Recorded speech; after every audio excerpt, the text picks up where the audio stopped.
বন্ধুরা, আজকে আপনাদের সামনে এই গাঁদা ফুলের রহস্য আজকে উদ্ঘাটন করেই দেখাবো। নার্সারি ম্যানরাই এত ফুল নেবে আর আমরা নেবো না, কেন নেবো না? আমরাও আজকে থেকে প্রচুর পরিমাণে ফুল পাবো। সেই গোপন টিপসটাই আজকে আপনাদের সামনে আমি তুলে ধরবো। চলো শুরু করা যাক।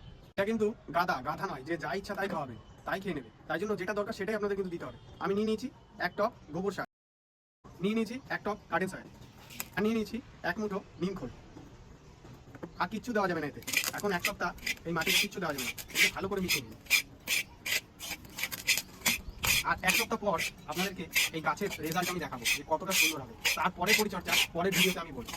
টপের তলায় ভালো ড্রেনেজ সিস্টেম রাখতে গেলে আপনাদেরকে একটি খোলামকুচি দিয়ে নিতে হবে। একটুখানি মাটি দিয়ে দেবো, প্যাকেটটিকে আলতো করে ছিঁড়ে নেব। দেখতে পাচ্ছ কত সুন্দর রুটস্টক গাছে রয়েছে। অল্প করে ভেঙে নেব আর গাছটিকে আমি টপে বসিয়ে দেবো। সাইড থেকে মাটি দিয়ে দিচ্ছি।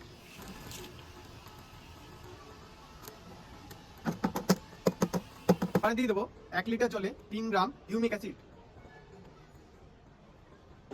টপটি ভর্তি করে হিউমিক অ্যাসিড গুলিত জল আমি দিয়ে নিয়েছি। এবার আমি দেখবো যে এই গাছকে গ্রোথ হওয়া থেকে কে হারায়, কে হারাবে। প্রচুর পরিমাণে ফুল পাবো। 7 দিন বাদের আপডেট আপনাদের সামনে তুলে ধরবো।